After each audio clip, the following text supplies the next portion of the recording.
Tahir Datuk sebelum kita buka pada penonton-penonton, ramai dah gigil-gigil nak tanya tu. Okey. Tadi kita bincang tentang isu zakat ni, antaranya lah ialah di samping kejayaan mereka yang patut diberikan kredit ialah pengagihan.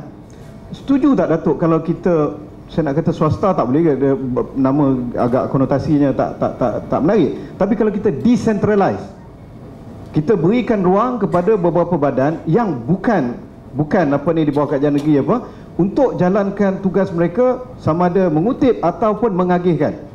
Mereka yang pergi cari untuk mengagihkan, dan mereka diberikan, dihak upayakan dan diberikan lesen lah. Maksudnya penting pengawalan dari sebagai kajian negeri, tapi mereka diberi lesen untuk agihkan. Dan orang nak bayar pada mereka zakat ialah bergantung kepada performance mereka nanti, sejauh mana mereka banyak membantu.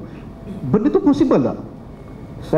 Saya rasa pada sebahagian perkara itu telah dibuat. Umpamanya ada negeri-negeri macam saya sebut Perlis lah, pasal Perlis negeri kecil. So Perlis kita buat supaya seseorang, tuan-tuan boleh pergi bayar zakat ke Perlis. 50% zakat yang tuan-tuan bayar, tuan-tuan boleh namakan mana badan yang tuan-tuan rasa berhak menerima zakat, dan pihak Majlis Agama Islam akan cek. Kalau dia rasa memang layak, tuan-tuan bagi 10,000, dia bagi balik kat tuan-tuan 5,000, tuan-tuan pergi settlekan tempat tu, ataupun dia akan pergi bayar. Biasanya dia akan hantar balik 5,000 tu kepada tempat yang dialamatkan. Jadi dia akan bayar, ataupun dia lantik tuan-tuan untuk bayar untuk sebahagian. Kelantan buat, saya ingat 30% lah, 30% untuk Kelantan. Ada dibuat, bukan kata tidak ada dibuat, tetapi sekarang ni kita sedang bincang tentang pembahagian ini. Kalau kita ucap terima kasih, ada peningkatan, improvement zakat ni, tetapi masih lagi tak dapat selesaikan lagi ni masalah ni. Dan amilin ini umpamanya, amilin, adakah amilin perlu ambil dengan kadar yang terlalu tinggi?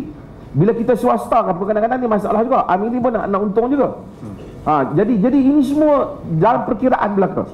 So maka satu kajian khusus yang telus mesti dibuat di dalam mengenal pasti apa masalah zakat tak sampai. Kerana zakat kadang-kadang terlibat dengan orang politik. Makcik tu kalau dia pergi kerja, mungkin dia dapat RM50 juga sehari.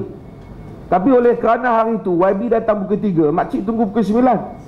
Zakat dia tak boleh dapat lagi pada YB tak datang. Kena dapat dia tangan, kena dapat ambil gambar tetap pentas. Masuk sinar harian, masuk sinar kan. Ya, itu dia tambah. Saya tak pandai sebut, takut tak dipanggil lagi. nak jadi pemerintah bebas kena berani. Maksudnya bukanlah maksud pihak-pihak politik sendiri.